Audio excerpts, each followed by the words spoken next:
Madame, mademoiselle, monsieur, bonjour. Nous sommes aujourd'hui le 15 juin 2007 et j'ai le grand plaisir de vous présenter le 17e numéro d'Entre nous soit dit. 17e numéro qui va être consacré à quelqu'un qui dirige un des principaux journaux de la droite. J'ai nommé Valeurs Actuelles. Guillaume Roquette, bonjour. Bonjour. Je suis très heureux de vous accueillir. Vous êtes depuis un peu moins d'un an, je crois, le directeur général de Valeurs Actuelles. Un hebdomadaire qui a une longue histoire, car il a été fondé par Raymond Bourgine il y a déjà pas mal de décennies, et il a toujours été, je dirais, fidèle à sa ligne, il n'a pratiquement jamais changé, même si ici ou là il y a eu quelques petites évolutions qui tiennent plus à la modernisation qu'autre chose. Et donc vous avez, en arrivant, créé, comme c'est normal, une nouvelle formule.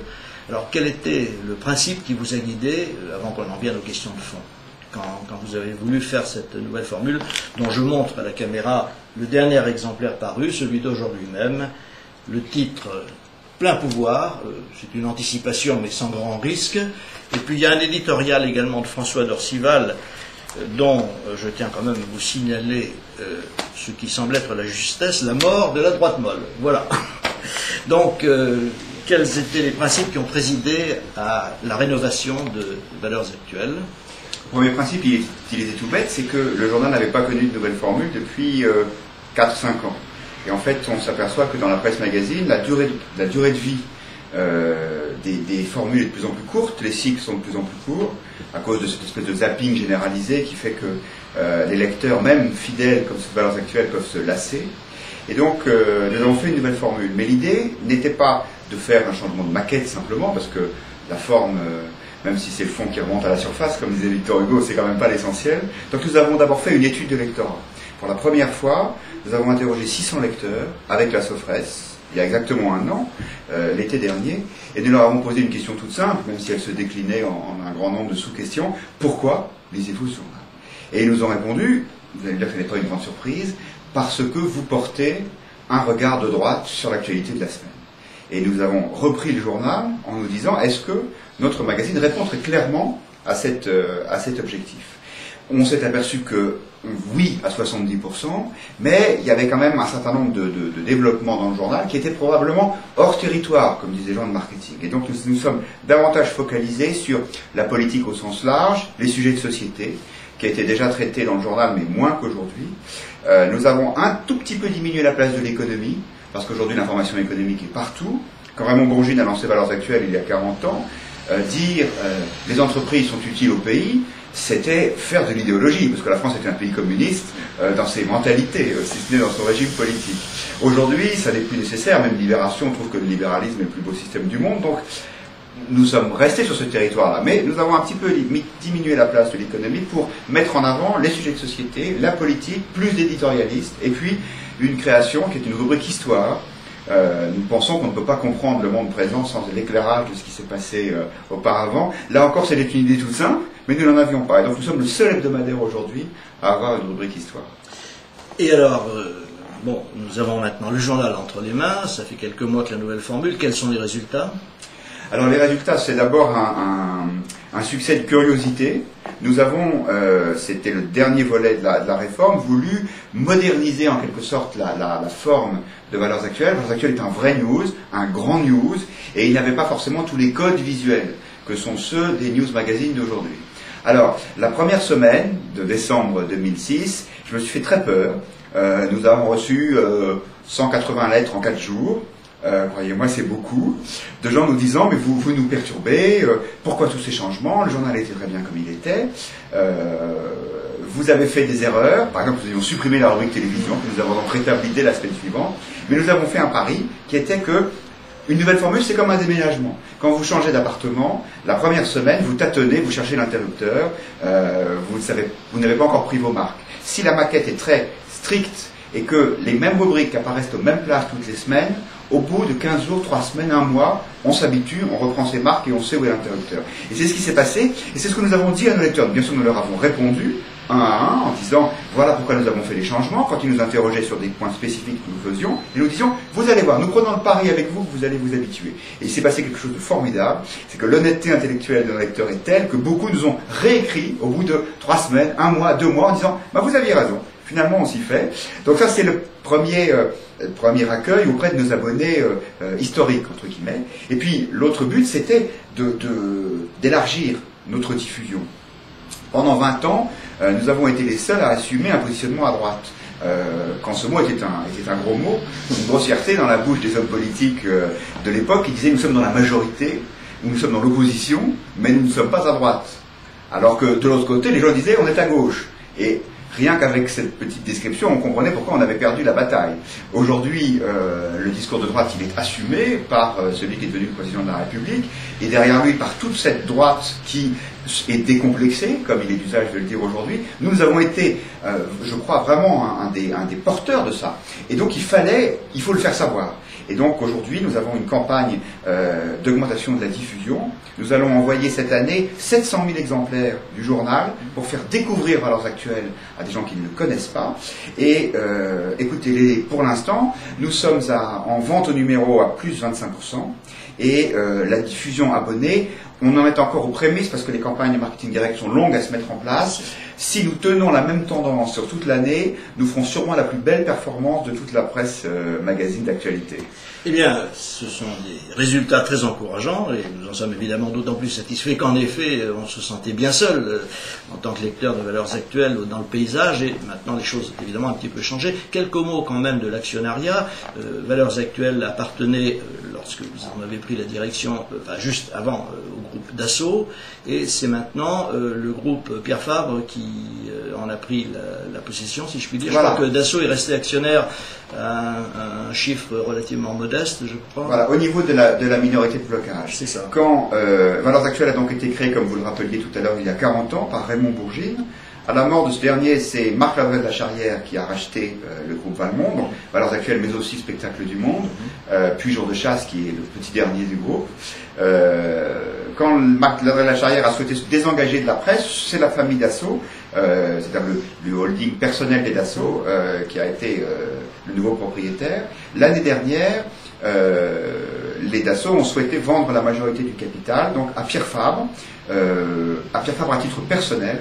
Pierre Fabre est un homme extraordinaire qui, à partir de sa pharmacie installée sur la Grand Place de Castres, dans le Tarn, a créé une multinationale de l'industrie pharmaceutique, totalement indépendante, toujours basée à Castres, mais qui pèse plus d'1,5 milliard d'euros de chiffre d'affaires. Et Pierre Fabre a toujours été un homme de conviction. Et donc c'est effectivement lui qui est l'actionnaire majoritaire du groupe depuis maintenant 1 an. Et est-ce qu'il intervient dans la ligne éditoriale? Je sais que vous êtes très indépendant, mais est-ce qu'il s'intéresse à la ligne éditoriale? Est-ce que vous avez l'occasion de lui en parler ou est-ce qu'il vous laisse totalement libre de vos choix? En tout cas, les choix rédactionnels sûrement, mais les choix éditoriaux, est-ce que vous en parlez avec lui? Je suis peut-être trop indiscret. Non, non, pas du tout. Et si vous voulez, je vous le dirai aussi simplement que vous me posez la question. Pierre Fabre est un homme qui, comme souvent les gens très intelligents, est d'une grande modestie. Et donc, il a beaucoup discuté avec François Dorcival, que vous citiez tout à l'heure, qui est le président du comité éditorial de Valeurs Actuelles, et qu'il connaît de longue date. Donc, je crois que nous avons une communauté de pensée, entre guillemets, lui, François, moi-même, et donc, les choses se passent sans qu'on ait besoin de se les dire, me semble-t-il, et nous avons une liberté complète. Je pense que Pierre Fabre étant un lecteur assidu et ancien de Valeurs Actuelles, il savait ce qu'était le journal. Et il a eu je pense, l'intelligence de comprendre que un magazine, c'est un être vivant, avec un code génétique. Et on ne peut pas aller contre le code génétique. Et donc il faut le respecter. Et c'est extraordinaire parce qu'il est d'une grande discrétion. C'est pas du tout le genre à téléphoner en disant si vous faisiez ci, si vous faisiez ça. Voilà, j'ai la faiblesse de penser que peut-être c'est parce que ce qu'est le journal aujourd'hui peut lui convenir. Et il ne vous reproche pas de ne pas parler assez de rugby, parce qu'il est passionné par le rugby. Il est passionné par le rugby. Le Castres Olympique est une équipe du top 14 qui est présidée par Pierre-Yves Revol, qui est l'un de ses collaborateurs, qui est aussi le président du directoire de Valmont. Non, vous voyez, même ça, il ne nous le demande pas, ni de rugby, ni de d'activités pharmaceutiques, même si nous en parlons quand nous avons des choses à dire sur ce sujet. Très bien, alors donc maintenant nos lecteurs, vos lecteurs, nos auditeurs et nos téléspectateurs sont parfaitement au courant de ce qu'est Valeurs Actuelles, pour ceux d'entre eux qui l'auraient ignoré. Venons-en maintenant aux affaires du monde et aux affaires de la France. Commençons par la France, je crois que c'est l'occasion d'en parler maintenant, puisque nous sommes à la veille du deuxième tour des élections législatives et que le résultat, vous l'annoncez d'ailleurs plein pouvoir, ne fait pas de doute, même si une petite inflexion de dernière minute n'est jamais impossible. Enfin, nous savons maintenant que le président Sarkozy aura sa majorité, c'est une bonne chose.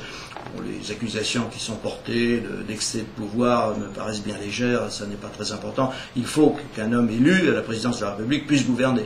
Donc, il aura sa majorité. C'est là que les choses commencent, car effectivement, nous avons déjà devant nous un certain nombre de décisions qui ont été prises, d'autres qui sont contestées, comme la TVA sociale, qui, je le rappelle, n'est pas encore une décision, ce n'était qu'une exploration. Enfin bref, la polémique, comme c'est normal, commence. Alors comment jugez-vous les premières mesures qui ont été prises, parce qu'il y en a qui sont prises, il ne manque plus que l'accord de l'Assemblée nationale, mais elle ne fera pas défaut. Est-ce que ça vous paraît suffisant? Est-ce que ça n'est pas, et certains le disent déjà, un début un peu trop keynésien, c'est-à-dire un peu trop axé sur la demande? Est-ce que finalement il ne faudrait pas faire plus sur les dépenses publiques? Quel est votre sentiment? Je pose toutes ces questions comme vous. Je vais vous répondre, mais nos lecteurs se les posent aussi. Jamais nous n'avons eu autant de courriers que depuis le second tour des présidentielles. Nous avons, je me permets de faire une petite incidente, nous avons pris le risque ou la responsabilité de nous engager une fois dans l'histoire de ce journal et dans son histoire récente pour un homme politique, pour Nicolas Sarkozy. Nous avons fait une couverture qui s'appelait Pourquoi nous voterons Sarkozy. Ça répondait un peu à celle du Nouvel Observateur. Exactement, ça répondait à celle du Nouvel Observateur qui disait Pourquoi nous voterons Ségolène Royal. Et c'était deux plumes illustres qui défendaient ces points de vue, Jean Daniel au Nouvel Observateur et François Dorcival chez nous, puisque c'était l'engagement du comité éditorial du journal, puisque le commentaire est libre mais les faits sont sacrés, donc c'est évidemment pas une prise de position ou un embrigadement de la rédaction derrière Nicolas Sarkozy. Nous avons pris cette position parce que il nous semblait que il fallait pas être hypocrite. On parle beaucoup de relations, de liens plus ou moins proches entre les médias et Nicolas Sarkozy. Nous avons peu de liens avec lui, peut-être parce qu'il pense que nous sommes déjà acquis à sa cause et donc il préfère aller porter ses filets plus au large. Mais en tout cas, nous avons pris cette décision. Nous avons eu un débat important à l'intérieur de la rédaction, puis avec nos lecteurs, et du coup nous avons une sorte de devoir de vigilance, c'est-à-dire que c'est tout sauf un chèque en blanc. Nous avons considéré que pour la première fois, un homme politique de droite, en tout cas pour la première fois depuis, oui, je crois qu'on peut dire pour la première fois, s'assumait comme tel, disant être de droite, c'est pas un gros mot. Et on a vu d'ailleurs comment il arrivait à fédérer à la fois les voix du Front National, celles des partisans de Philippe de Villiers. Donc on a dit, on y va, on le suit et on jugera sur pièce. Alors aujourd'hui, qu'est-ce qu'on voit? On voit effectivement que les premières mesures ne vont pas dans le sens du désendettement de ce pays, c'est le moins qu'on puisse dire. Ce sont des signes forts qui sont envoyés. Probablement, je trouve qu'ils ont été plutôt bien choisis. Il me semble que cette idée d'abaisser encore les droits de succession, d'un point de vue idéologique, je dirais que ça me paraît une bonne politique. Effectivement, tout le monde sait que les gens travaillent, mais on ne mange que 3 fois par jour, donc les gens travaillent pour que leurs enfants puissent profiter du fruit de ce travail. Cette idée de travailler plus pour gagner plus, même si c'est un slogan de campagne, je trouve qu'il est très courageux. Moi, c'est l'une des raisons qui nous a fait prendre position pour Sarkozy, cette idée de dire qu'il fallait travailler plus. Mine de rien, c'est une rupture idéologique majeure avec le discours dominant de ce pays depuis 25 ans maintenant. Donc tout ça est très bien, il va falloir le financer. Finalement, Sarkozy, c'est à la fois un homme de conviction, c'est aussi un politicien, dans le sens le plus concret du terme, peut-être pas le plus noble, mais c'est quelqu'un qui a probablement, plus que ses prédécesseurs, le sens du pays, le sens de la tactique, le sens des alliances, et donc il est difficile de voir aujourd'hui qu'est-ce qui relève du calcul tactique, dans ces signes d'ouverture pour des ministres venant d'un autre bord, dans ces mesures de dépenses supplémentaires annoncées naturellement avant la législative, parce que les bonnes nouvelles, il faut les donner tout de suite. Est-ce que ce sont les prémices d'une politique entre guillemets, qui renoncerait à l'exigence qu'il a laissé entendre, ou est-ce que c'est simplement pour essayer de fédérer le plus de monde possible autour de lui avant de faire les réformes qui font mal? Je pense qu'aujourd'hui, on ne peut pas savoir. Donc, pardon de ne pas répondre à votre question, mais je crois que vraiment, il faut attendre l'été et les premières mesures qui seront prises par la nouvelle législature. Bon, je crois que vous faites preuve de sagesse, effectivement. Et en outre, ce serait être un peu excessif si on commençait à juger sur quelques mesures. Donc, sur le principe, oui, on peut le faire. On peut toujours se dire que l'abaissement des droits de succession est une chose positive ou négative, selon les opinions qu'on a, etc. Mais je crois que tout doit s'inscrire dans un ensemble, en vérité. Et alors, de deux choses une, ou ces premières mesures sont vraiment les mesures définitives, c'est-à-dire qu'il n'y aura pas grand-chose après, ou ce sont les prémices d'autres évolutions. On peut le souhaiter, parce que personnellement, je suis convaincu que ça ne sera pas suffisant. Nous avons un endettement tel et des problèmes tels qu'il va falloir vraiment tailler dans la masse des dépenses si on veut avoir une chance de s'en sortir. Alors, cela étant dit, il y a aujourd'hui dans le Figaro une interview du Premier ministre, M. Fillon, qui est assez clair sur les engagements qui sont pris jusqu'à présent, mais qui sur les dépenses me paraît quand même assez imprécis. Il dit qu'ils vont diminuer le nombre de fonctionnaires, mais ce qui m'inquiète, c'est que ces mesures sont toujours d'un effet assez lent, c'est du moyen terme au mieux et du long terme en général. Donc là encore, je crois qu'il va falloir songer dès maintenant à des mesures un peu plus énergiques, et il est probable qu'un journal comme le vôtre sera amené de temps en temps à se rappeler au bon souvenir du président de la République et de son Premier ministre, et donc d'inciter à faire en sorte que les choses évoluent. Alors il y a un autre aspect du problème que je voudrais évoquer avec vous, parce que en me penchant sur cette émission, en y réfléchissant, je n'ai pas oublié bien sûr que vous avez dirigé longtemps un journal important qui s'appelait L'Entreprise, et donc vous étiez en prise directe avec les entreprises. Est-ce que vous n'avez pas oublié, je suppose en quelques mois, ce passé qui vous a quand même tenu très occupé pendant longtemps? Quelle est à votre avis la réaction des entrepreneurs aujourd'hui face à ce qui se passe? Je crois qu'ils ont accueilli plutôt avec faveur l'élection de M. Sarkozy, mais est-ce qu'ils n'ont pas le sentiment, qui est déjà un petit peu exprimé par Mme Parisot et d'autres, qui représentent parfois un peu mieux d'ailleurs les entreprises, qu'au fond, elles sont un peu les oubliés de cette première vague de mesures? Est-ce que c'est aussi votre sentiment, ou est-ce que vous pensez que finalement les entreprises sont contentes? Je crois que c'est difficile de répondre directement à votre question aujourd'hui. On peut essayer de la cerner en plusieurs parties. D'abord, il y a sur le moral. Je crois que les chefs d'entreprise sont très, très heureux que ce discours sur le travail ait été vraiment le point d'ancrage, la clé de voûte du discours de campagne de Nicolas Sarkozy.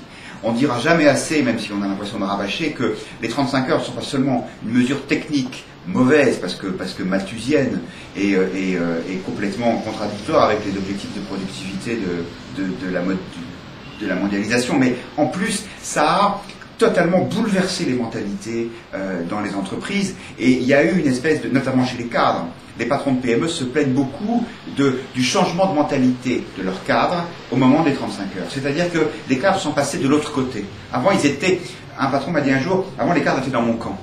Et aujourd'hui, ils me disent, mais quand est-ce que j'aurai mes RTT, travailler plus? Et cet état d'esprit, cette sorte de poison qui fait que le travail est considéré comme quelque chose de nocif, c'est un, je pense, vraiment un vrai souci pour les chefs d'entreprise. Donc je crois que ça, ils sont vraiment contents là-dessus. Maintenant, pour les mesures techniques, entre guillemets, effectivement, on ne les a pas encore vues venir. On connaît le discours qui est tenu par les chefs d'entreprise, qui disent « nous avons trop de contraintes, nous voulons moins d'aide et plus d'air », comme disait Yvon Gattaz. Alors, il faut voir la réglementation sur les heures supplémentaires, même si effectivement ça ne concerne pas toutes les entreprises. Un certain nombre ont déjà annualisé le temps de travail, donc ne sont pas concernés. Il y a quand même une mesure importante qui est ce projet, même s'il s'explique un peu dans la cacophonie, de passage de transfert des charges, d'une partie des charges patronales sur la TVA. Ça, c'est un changement majeur. On ne répète jamais assez dans ce pays que quand on paye un salarié 100 euros, l'entreprise paye 180 si vous rajoutez les charges salariales et les charges patronales. Donc, je pense qu'il est trop tôt pour exprimer de la défiance.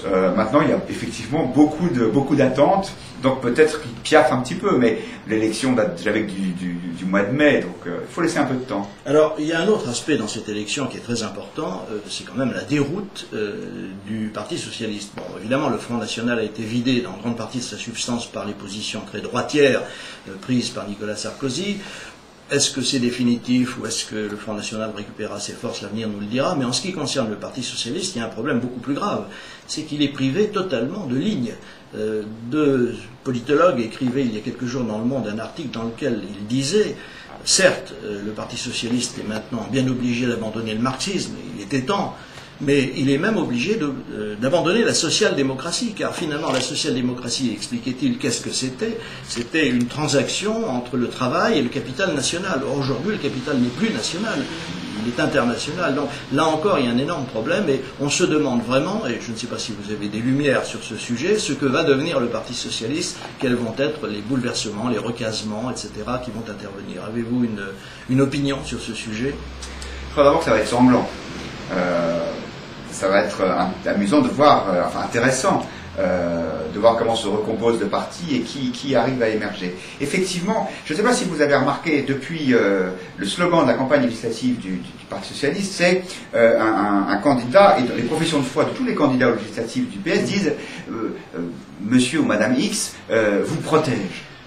Et les Français ont voulu rompre avec cette logique de protection, qui était d'ailleurs également le ressort de Ségolène Royal, parlant avec ce côté un peu maternel.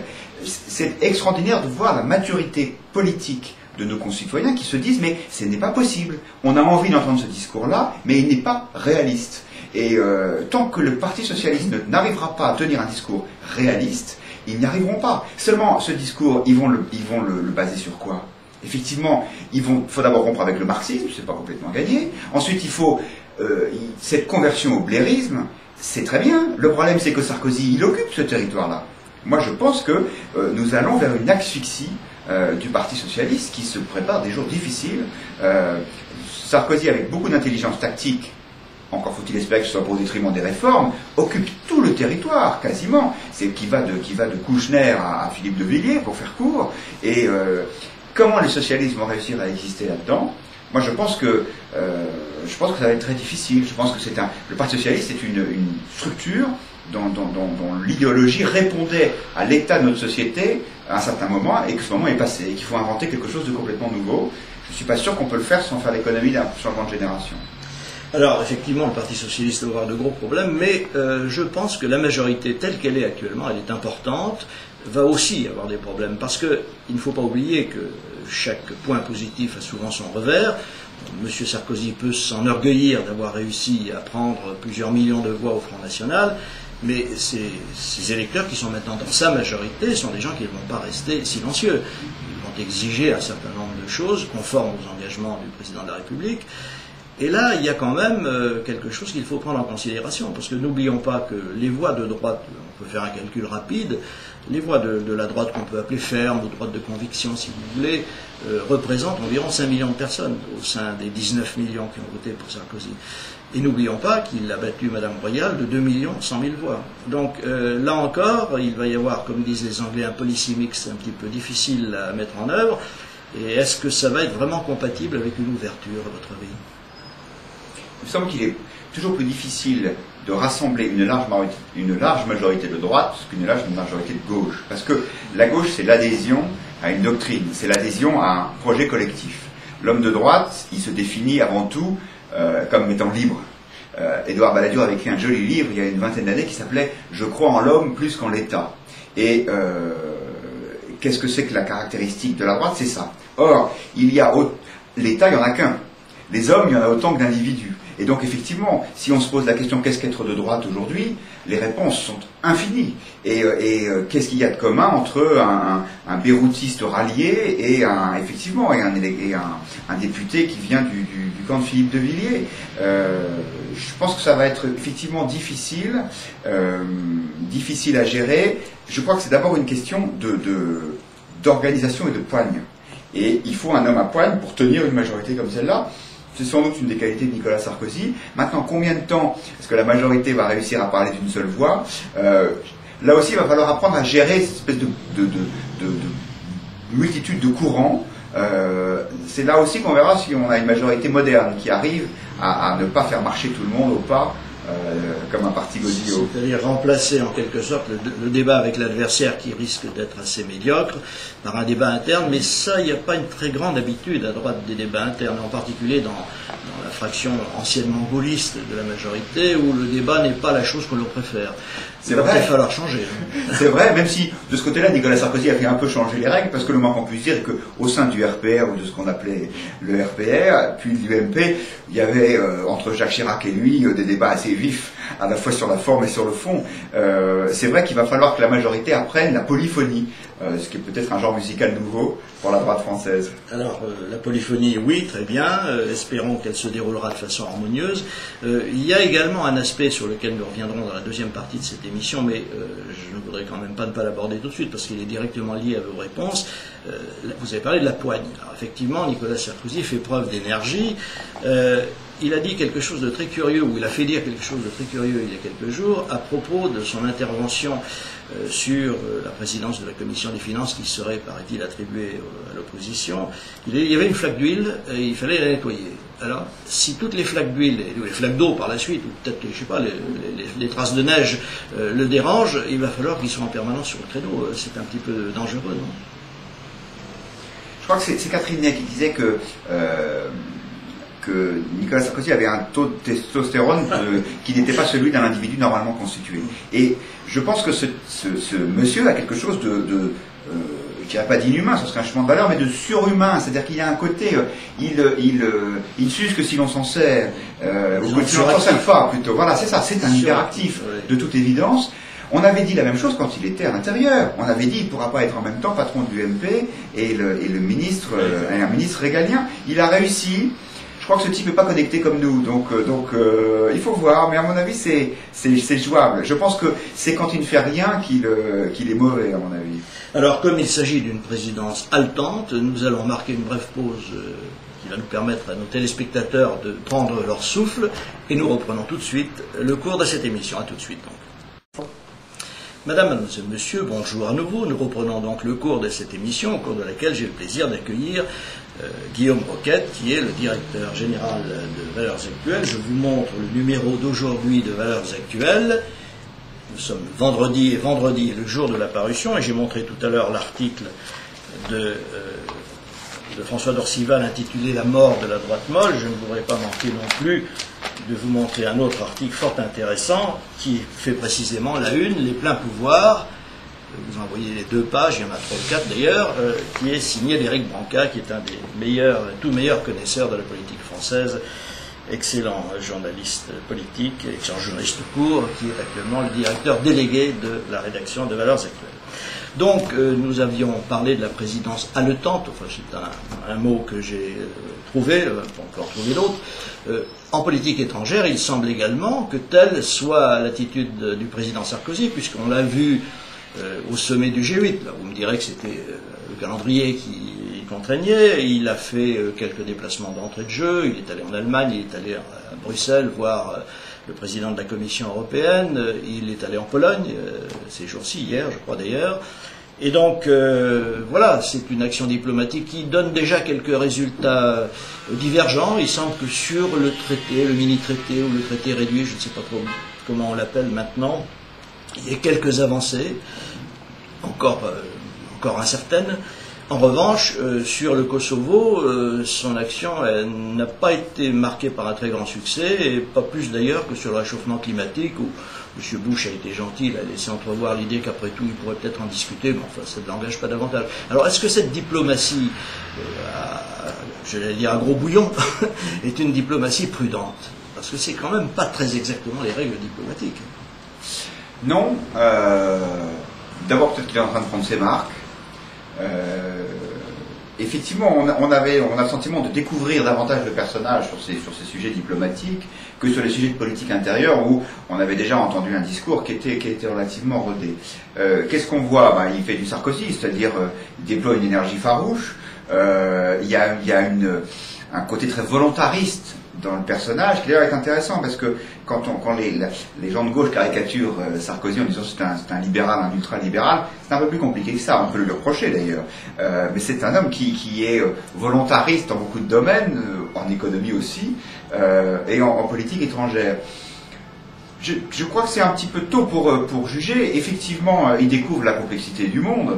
Le dossier du Kosovo étant l'un des dossiers les plus complexes qui soit, avec un enchevêtrement de plein de forces contradictoires. Moi, je trouve que sur l'Europe, c'est pas mal. Ce qui fait, il a presque réussi à convaincre son camarade polonais. Effectivement. Moi j'aime bien cette idée, je ne suis pas un spécialiste des questions de politique étrangère, donc je ne vais pas en parler savamment parce que ce serait vraiment ce serait comporté en cuistre, je préfère l'éviter. Mais il y a une chose, derrière cette idée d'activisme européen, il y a ce sous-entendu qu'en fait les Français ont répondu non au référendum, donc non à une intégration plus importante de l'Union européenne, mais cette idée que finalement en votant pour lui, l'adhésion à sa personne est supérieure, à une valeur supérieure à ce refus, qui était pourtant assez clair, qui était celui du référendum de 2005. Donc, et pour l'instant, personne ne le conteste vraiment sur ce sujet, ce qui est intéressant. Alors qu'objectivement, on peut considérer qu'il n'avait pas mandat pour faire ça, pour relancer l'Europe à travers ce mini-traité, et en ne passant pas par un référendum, puisqu'on peut penser qu'il prendra pas le même risque que Chirac, vu ce qui lui est arrivé. Donc, moi j'ai le sentiment oui, on va dire qu'il se débrouille pas mal, même s'il paraît qu'il avait un peu abusé de l'apéritif dans son entrevue avec Poutine, ce qui rend d'ailleurs le personnage plutôt sympathique. À mon avis, c'était une des faiblesses de sa campagne, c'est cet homme qui ne buvait que de l'eau. Est-ce qu'on avait vraiment envie de l'élire président de la République? Les Français ont répondu favorablement, mais c'était pas forcément l'élément le plus attachant du bonhomme. Il y avait un petit côté froid derrière cette habitude, cette volonté de tout contrôler, y compris sa consommation, de tout ce qui pourrait lui troubler le jugement. Enfin bref, ça c'est une parenthèse que je dois faire. Alors il y a dans le Monde d'hier, il y avait un dessin très amusant. Vous voyez Sarkozy descendre de l'avion et accueilli par les jumeaux Kaczynski, et l'un des deux disait à l'autre oui, il est libéral, l'autre oui, mais il ne boit pas. Oui. Enfin bon, ça c'est une astuce bien connue qui, paraît-il, accuse les Polonais de boire beaucoup. Cela étant dit, effectivement, de petites digressions sur ce film qui a passé un petit peu partout sur Internet. C'est là qu'on a mesuré, et en bien d'autres occasions, ce qu'est Internet. Ce film représentant, en fait c'était un film de la télévision belge qui a été diffusé, et il a circulé sur Internet pendant, alors un gros bouillon, pendant, je ne sais pas combien, 24 ou 36 heures ou un peu plus, jusqu'à ce que la télévision française le reprenne. Donc ça c'est une grande nouveauté, c'est l'introduction d'Internet dans le monde médiatique, qui, me semble-t-il, est un des éléments majeurs de la situation actuelle. Ce n'est pas parce que nous faisons une télévision sur Internet que je le dis, je le pense depuis très longtemps. Enfin, il est vrai que si nous faisons une télévision sur Internet, c'est aussi parce que nous croyons que c'est un moyen d'avenir, d'information.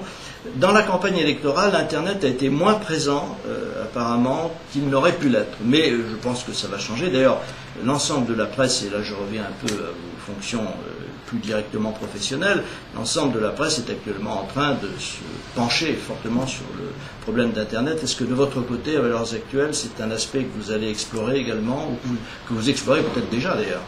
Alors, d'abord pour commenter ce que vous venez de dire, je pense que il y a deux choses. Il y a d'un côté les médias officiels versus les médias personnels ou privatifs que sont ces échanges de vidéos sur Internet, et puis il y a la stratégie multimédia des titres. Effectivement, on s'est aperçu que Internet n'a pas joué un grand rôle dans la campagne présidentielle, peut-être à deux exceptions près, à travers des films.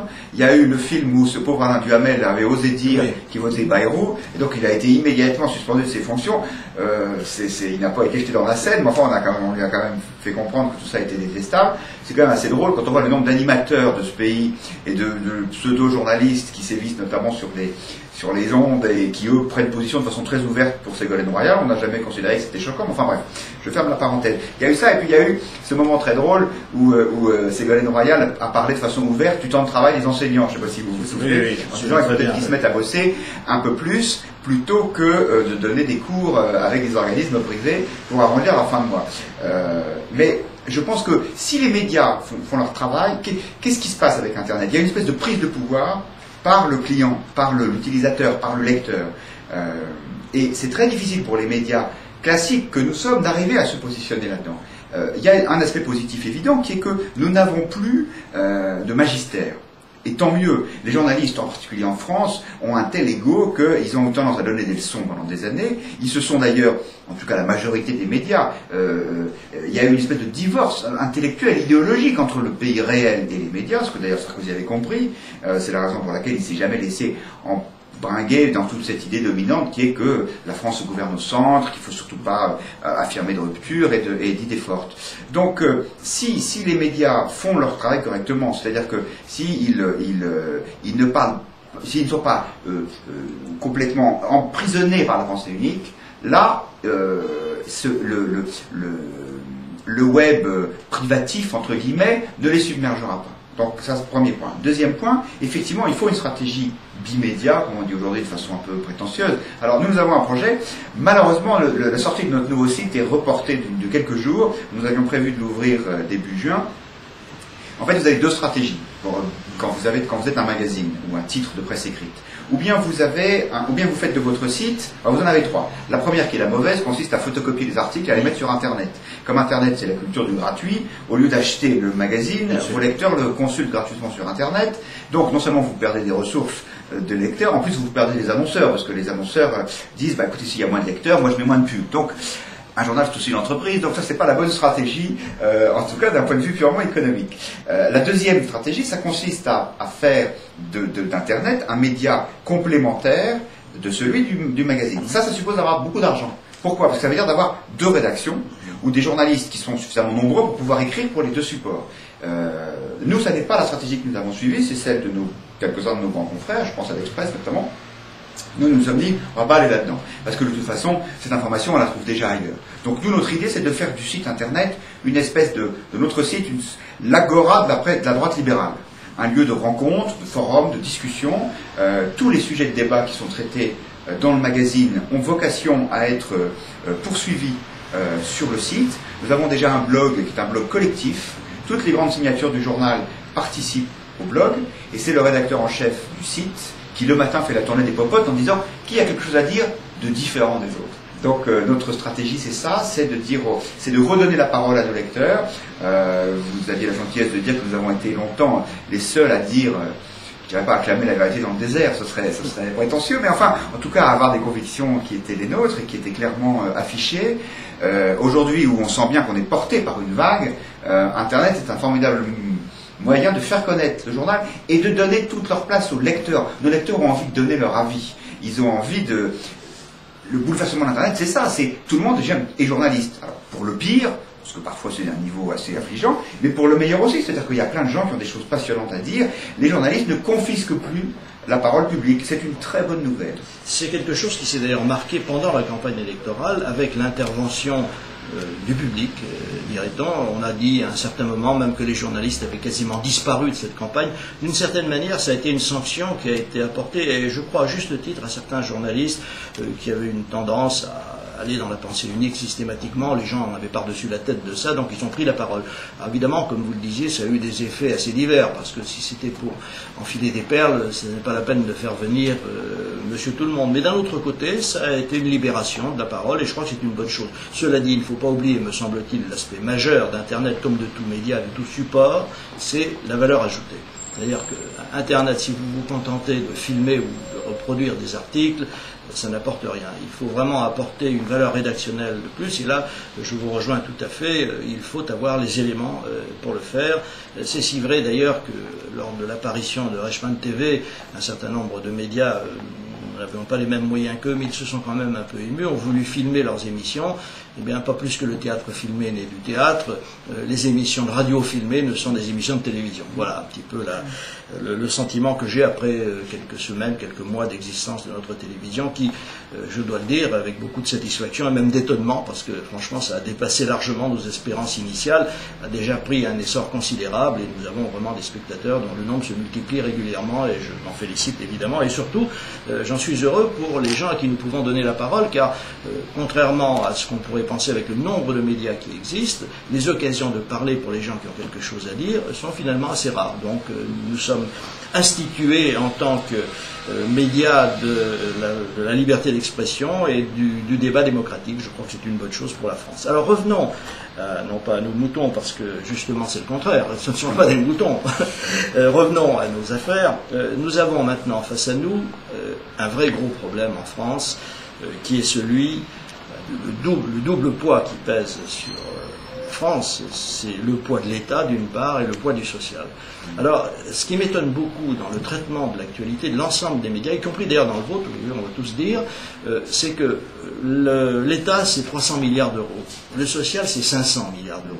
Quand vous voyez la place prise par les uns et par les autres, et là j'englobe l'ensemble des médias, on s'aperçoit finalement qu'il y a un grand déséquilibre. Or, il me semble, et j'en suis même quasiment certain, que le vrai problème français, ce n'est pas tellement la maîtrise de l'État, parce que je crois qu'on peut y arriver, c'est la maîtrise du social, qui est une véritable tumeur cancéreuse.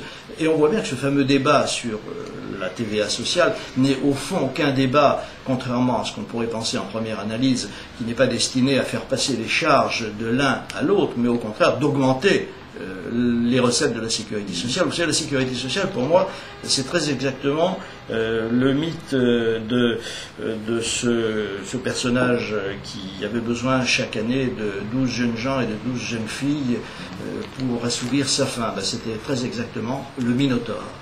Alors, donc, je pense qu'il faudrait que l'ensemble des médias, y compris le vôtre, bien sûr, se préoccupent quand même de ces évolutions, et Dieu sait qu'il y en a. Donc, est-ce que vous êtes vous-même prêt à adopter cette voie que vous aviez déjà adoptée d'ailleurs dans votre précédente direction, celle de l'entreprise? Je me souviens que vous aviez diligenté une enquête fort intéressante sur ces sujets.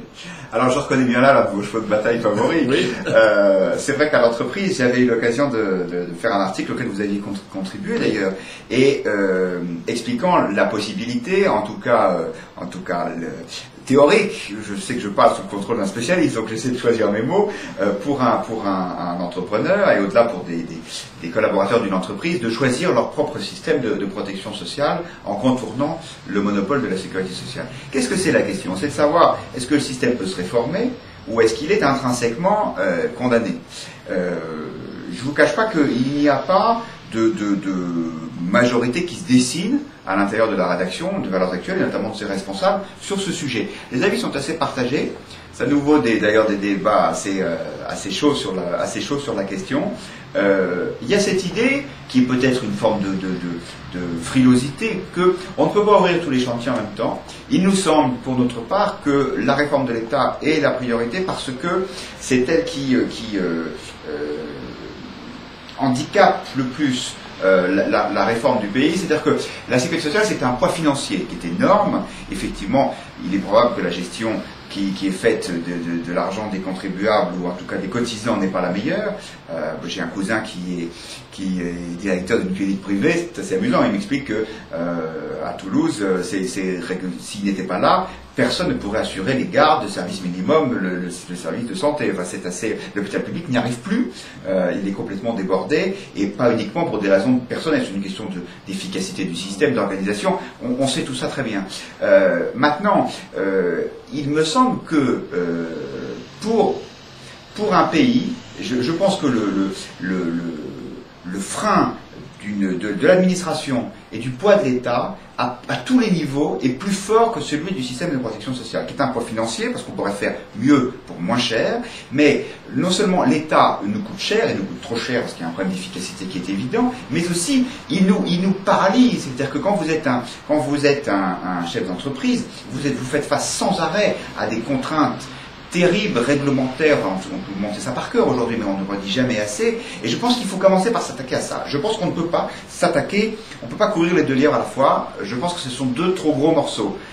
J'imagine que ce n'est pas forcément votre point de vue. Non, ce n'est pas du tout mon point de vue. Non pas que je considère que votre analyse soit fausse. C'est vrai, ce que vous avez dit sur l'État est parfaitement vrai.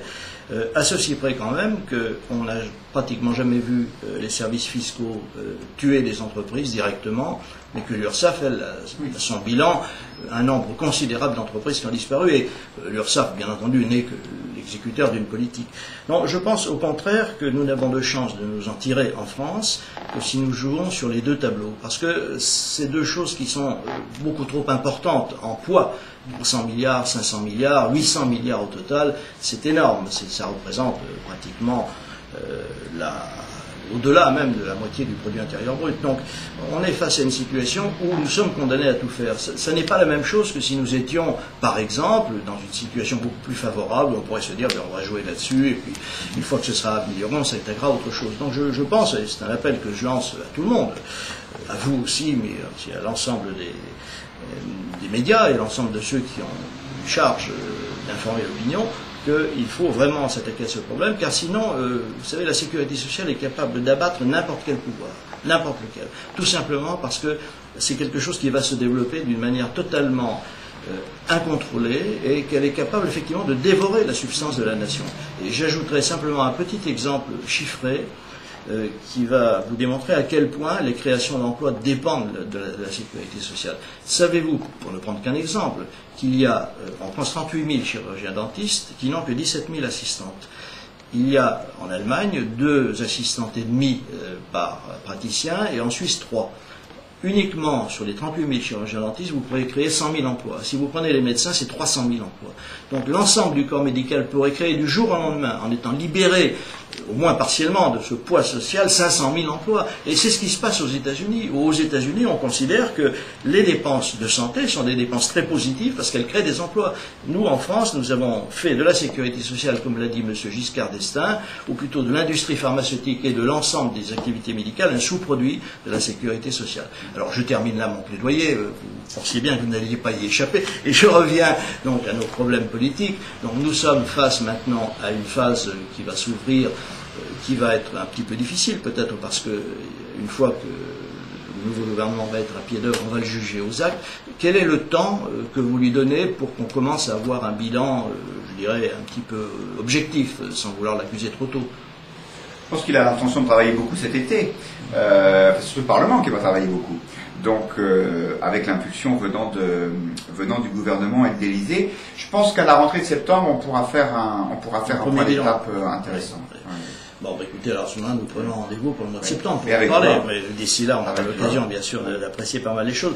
Autre point, en ce qui concerne l'évolution de votre journal, j'ai observé que vous aviez donné beaucoup la parole à vos lecteurs. Donc, vous avez effectivement un nombre important d'opinions qui s'expriment. Est-ce que ce sont des gens, est-ce que vous faites un tri ou est-ce que vous essayez d'être objectif dans le choix, enfin du moins équitable dans le choix des lettres?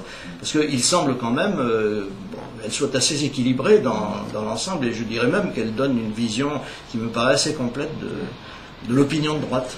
Ça c'est écoutez, merci, c'est en tout cas ce que nous essayons de faire, mais là aussi c'est un grand sujet de débat. Vous voyez, il y en a beaucoup au sein de la rédaction, mais c'est la preuve que c'est un organisme vivant. Qu'est-ce qu'il faut mettre en avant dans le courrier des lecteurs? D'abord, a priori, nous essayons systématiquement de mettre en avant les points de vue des lecteurs qui ne sont pas d'accord avec nous, avec ce que nous écrivons. Ça nous semble beaucoup plus intéressant que les lettres de louange qui font plaisir aux auteurs, mais qui ne font pas beaucoup avancer le schmilblick. Maintenant, toute la difficulté, c'est d'essayer d'avoir un courrier. Il y a 2 critères qui permettent de juger l'intérêt d'une lettre de lecteur. Le premier, c'est tout simplement la qualité de l'argumentation et des idées qui y sont développées. Ça c'est assez simple, donc on dit tiens ça c'est intéressant, ou bien ça on l'a déjà lu beaucoup. En plus les gens qui écrivent sont souvent des habitués, donc on connaît leurs idées, et comme on essaie de faire paraître leurs lettres, on peut penser que les autres lecteurs les connaissent aussi. Donc premier point, l'intérêt intrinsèque de la lettre. Deuxième point, la représentativité de ce qui est dit là, c'est-à-dire nous essayons donc de pondérer. Et très souvent, quand nous passons une lettre, ça veut dire que nous en avons eu 4 ou 5 sur le même thème. Et je vais vous donner un exemple. Nous avons, par exemple, eu du Courrier, et le Figaro aussi d'ailleurs, sur le mouvement de destruction d'églises qui a lieu actuellement en France, avec un grand nombre d'églises. La plupart des églises de ce pays sont à la charge des communes, qui n'ont pas les moyens de les entretenir, ou en tout cas qui font d'autres choix budgétaires. Et comme il faut reconnaître que ces églises ne sont pas le plus souvent pleines, le maire se décide, plus ou moins la mort dans l'âme, de la détruire. On a eu des lettres là-dessus. Une fois qu'on avait eu 3, 4, 5, 10, 15 lettres sur le sujet. Nous en avons fait paraître 2. Le flux de courrier a continué. Nous avons fait un article. Nous avons même monté en couverture en demandant à l'évêque de Toulon, Monseigneur Rey, qui est un homme intéressant, de commenter ce phénomène. Donc, le courrier des lecteurs, vous n'imaginez pas le nombre de gens qui nous écrivent pour nous dire « Je sais que vous ne passerez jamais ma lettre, vous me détestez. » Les gens qui écrivent aux journaux sont des gens qui sont surinvestis, dirait-on dans le Volapük du management moderne, par rapport au sujet. Et donc, ils ont l'impression qu'on ne les écoute pas, du coup ils crient parfois un peu trop fort pour essayer de se faire entendre, ça nuit à la qualité de leur intervention. C'est très subjectif. Pour vous dire les choses de façon très claire, il y a l'un des membres de la rédaction, Humbert Rambaud, qui est chargé de faire la sélection du courrier, et ensuite nous décidons tous les deux de ce que nous gardons, ce que nous ne gardons pas. Je considère que c'est fait partie de l'exercice de souveraineté d'un patron de journal, qui est de décider des lettres qu'il fait paraître. C'est vrai que parfois, quand les lecteurs, on va dire, tape un peu plus fort que nous le faisons nous, j'aime bien faire passer ces lettres, pour dire que, là encore, on est dans la polyphonie dont on parlait dans la première partie de notre émission. Ça permet de réveiller ceux qui se seraient un petit peu endormis, par exemple. Encore qu'avec une rédaction quand même relativement peu nombreuse, on n'a pas le loisir de s'endormir beaucoup. Non. Voilà. Alors, nous allons conclure cet entretien, parce que le temps passe vite. J'espère que pour nos téléspectateurs, il a passé vite aussi, ce qui est le signe qu'il ne s'ennuie pas. Et nous allons conclure sur, je dirais, un peu de philosophie, si vous le permettez. Bon, il est vrai que, et vous l'avez dit en commençant cette émission, la droite s'est exprimée par la bouche de Nicolas Sarkozy d'une manière assez claire et assez nette. C'était la première fois depuis 1945, pourrait-on dire. Parce que depuis 1945, il y avait une droite honteuse qui, à chacune des avancées qu'elle pouvait faire, c'était littéralement terrorisé du fait qu'on risquait de la traiter d'une manière antisociale, comme disait M. Marchais, et actuellement, donc, elle est décomplexée. Mais, est-ce que vous croyez que la communisation des esprits a suffisamment reculé, ou est-ce que, justement, et j'en reviens au problème social, la communisation, ça passe par ça?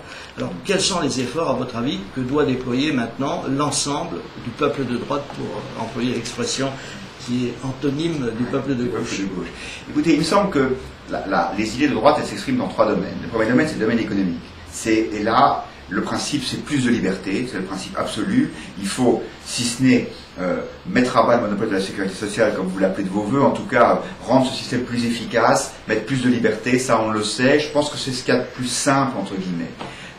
Je suis plus optimiste que vous sur ce registre. Rendez-vous dans quelques mois pour savoir si j'ai raison ou tort. Le deuxième registre où s'expriment les idées de droite, on va dire, c'est dans l'ordre public. C'est le retour à des notions d'ordre, d'autorité, de respect. Ce sont les élèves qui se lèvent quand le maître entre dans la classe. Ça, je crois aussi que c'est acquis. Et puis, il y a un troisième domaine qui est, on va dire, le domaine des choix de société, des grands choix de société, de ce qu'on peut appeler la morale. Et là, pour le coup, nous sommes très vigilants sur ces sujets-là qui nous intéressent beaucoup. C'est ce qui nous différencie d'autres journaux qui sont à droite, libéraux en économie, mais libéraux aussi sur le plan des mœurs, ce qui n'est pas forcément notre cas. Libertaires, même, voilà. pourrait-on dire. Et je pense que c'est sur ces 3 chapitres-là qu'il faut surveiller la droite. Je mettrai la difficulté de faire changer les esprits dans un ordre décroissant. À mon avis, c'est en matière économique que c'est plus facile, ensuite en matière d'ordre public, et enfin en matière de ce qu'on va appeler peut-être la morale collective qui a été bien mise à bas par les idées de mai 68.